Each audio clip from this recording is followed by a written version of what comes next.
സഖാക്കൾക്ക് പറയാനുള്ളതെല്ലാം കൃത്യമായി പറയാമെന്ന് പറയുകയും സഖാക്കളുടെ ഉള്ളിലുള്ളതെല്ലാം ആരെയും പേടിക്കാതെ പറയണമെന്ന് പറയുകയും കീഴ്ഘടകം മുതൽ ഏരിയ കമ്മിറ്റി മുതൽ ജില്ലാ കമ്മിറ്റി മുതൽ അങ്ങനെ സംസ്ഥാന കമ്മിറ്റി വരെ എത്തി പ്ലീനം പോലും വിളിക്കണമെന്ന ശക്തമായ അഭിപ്രായങ്ങൾ ഉണ്ടായി. അവസാനം നേതൃത്വം ഇതിൽ പ്രതികരിക്കേണ്ട ഒരു സമയം വന്നപ്പോ മുഖത്തടിച്ച പോലെ ഗോവിന്ദൻ മാഷ് എന്ന് പറയുന്ന സംസ്ഥാന സെക്രട്ടറി പറയാ, ഒരു കാരണവശാലും എന്നെയും പിണറായിയെയും മാറ്റാമെന്ന് നിങ്ങൾ കരുതണ്ട. ഒരു കാരണവശാലും നേതൃമാറ്റം ഉണ്ടാകില്ല.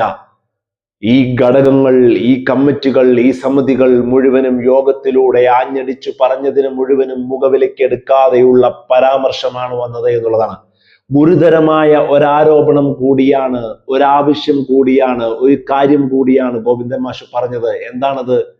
ഞാനും പിണറായിയുമല്ലാതെ മറ്റാരിയിരിക്കുന്നു ഈ സ്ഥാനത്തേക്ക് വരാനെന്ന്. അതെ, പിണറായിയും ഗോവിന്ദനും കഴിഞ്ഞാൽ ഇല്ലയോ ഈ പാർട്ടി എന്ന ആശങ്ക നിഷ്പക്ഷമതികളുടെയും വോട്ടർമാർക്കും തോന്നിയത് കൊണ്ടാണല്ലോ വലിയ രീതിയിൽ പാർട്ടി വോട്ടുകൾ പോലും മറ്റ് കോണുകളിലേക്ക് പോയി കുത്തേണ്ടി വന്നത്. സഖാക്കൾക്ക് പോലും പാർട്ടി കുത്തക മണ്ഡലങ്ങൾ പോലും തോറ്റമ്പിപ്പോയതും അതുകൊണ്ടാണ്. അതേ കാര്യം തന്നെ അടിവരയിട്ട് ഉറപ്പിച്ചു പറയുന്നു എന്നുള്ളതാണ്. എം സുരാജിനെ പോലെയുള്ള, എം പി രാജേഷിനെ പോലെയുള്ള, പി ജയരാജനെ പോലെയുള്ള തലമുതിർന്നതും എക്സ്പീരിയൻസ് ഉള്ളതും യുവത്വം തുളുമ്പുന്നതും എല്ലാ രീതിയിലും കണക്ഷനുമുള്ള വലിപ്പവും ചെറുപ്പവും നോക്കാതെയുള്ള നേതാക്കന്മാരെ മുഴുവനും കോണിലിരുത്തിയിട്ട് പറയാ, ഞാനും പിണറായിയുമല്ലാതെ ആരാണ് ഈ പാർട്ടിയെ മുന്നോട്ട് കൊണ്ടുപോകാനുള്ളത് എന്നുള്ളത്. അപകടകരമാം വിധമുള്ള പരാമർശം. ഇതാണ് CPM-നെ ഏറ്റവും വലിയ രീതിയിൽ ഇപ്പോഴും കുഴപ്പിക്കുന്നത്. എന്തിനാണ് സഖാക്കളോട് മുഴുവനും കാര്യങ്ങൾ പറഞ്ഞോളാൻ, തുറന്നടിച്ച് ഹൃദയം തുറന്ന് പറഞ്ഞുകൊള്ളാൻ പറഞ്ഞത്? ഇത്തരത്തിലുള്ള ഒരു പരാമർശത്തിന് വേദിയൊരുക്കാനാണ്. ഇങ്ങനെ ഒരു പരാമർശത്തിൽ ഈ അഭിപ്രായ സ്വാതന്ത്ര്യത്തെ ഇല്ലാതാക്കാനാണ് നേരത്തെ മുൻകൂട്ടി വെച്ചിരുന്നത് സംസ്ഥാന നേതൃത്വമെങ്കിൽ ഒരു കാരണവശാലും ഇതിലേക്ക് പോകേണ്ടിയിരുന്നില്ല എന്നുള്ളതാണ്.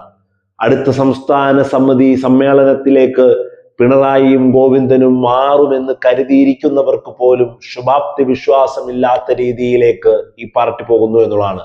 ഒരു പാർട്ടി തോറ്റ് പ്രതിപക്ഷത്തിരുന്നിട്ടും ആ പാർട്ടിക്ക് ജനങ്ങളിലേക്ക് അടുത്തിടപഴകാൻ സാധിക്കാത്ത വിധം, അത് കൈയെത്തിപ്പിടിക്കാനാവാത്ത വിധം ജനപിന്തുണ അകലെ പോയി ഇരിക്കുന്ന ഒരവസ്ഥ.